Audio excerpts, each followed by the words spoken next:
for this video we're going to go over the sample size. So how can we find a sample size, right, for a situation where we're talking about a population mean, or where we have a margin of error given to us, right, where we have some sort of confidence interval. How can we find the appropriate sample size for the population mean that it's given to us? We're gonna follow this formula, and the formula is n equals z alpha over 2 times the standard deviation over the margin of error e to the second power. And then again, e is basically the margin of error, and that's gonna be given to you. Maybe not necessarily with the words margin of error, but they might tell you, the estimate is within this amount of units, right? Or the maximum, error that can happen is, this value. So they are going to use different words to explain what is the margin of error, but as soon as you see the word like maximum, minimum, within, that is kind of like already giving us a hint that the value is for E, or the margin of error. So let's go over one example. This one says that a scientist wishes, oh, what am I doing? So wishes to estimate the average depth. Again, I don't know why I'm making so many typos right now. Depth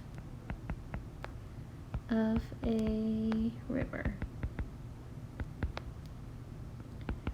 He wants to be 99% confident, so that's a confidence level, that the estimate is accurate within 2 feet. So that means that the maximum or minimum error that we want to do is 2 feet. From a previous study,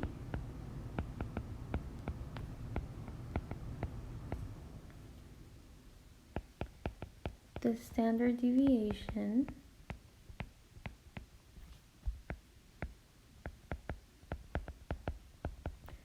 of the depth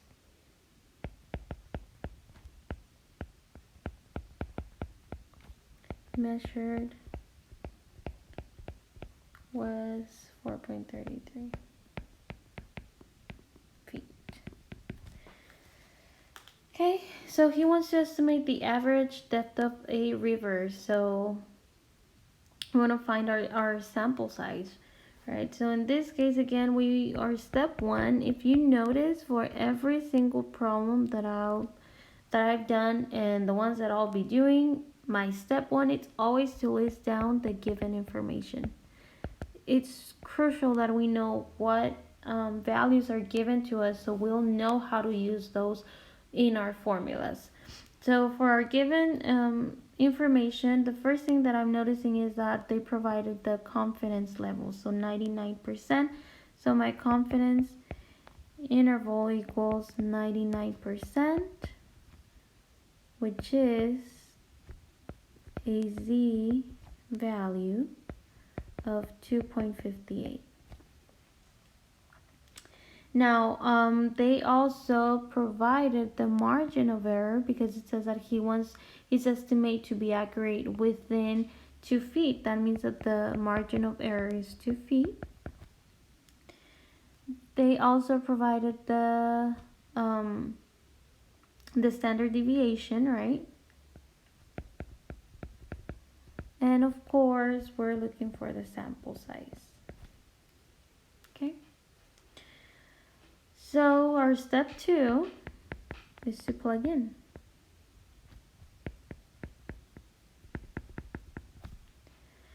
So our formula says that n equals z alpha over 2 times the standard deviation over e square, right? That's equal to n. Let's go ahead and plug in the values. So we'll have 2.58 times 4.33 over 2 to the second power. If we put that in the calculator, we will get 32.2.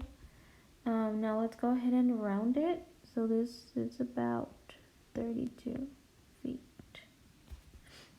Or I mean 32 measurements. So for the scientist to be able to estimate the average depth of the river, he should, and if he wants to be that accurate with a 99% confidence, then he needs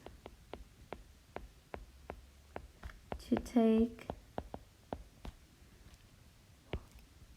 I'm telling you, I don't know why I put the, to take the measurement of 32 rivers to get to be 99% confident.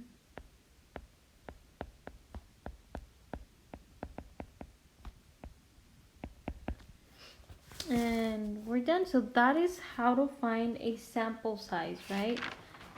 For a problem where it's not given to us.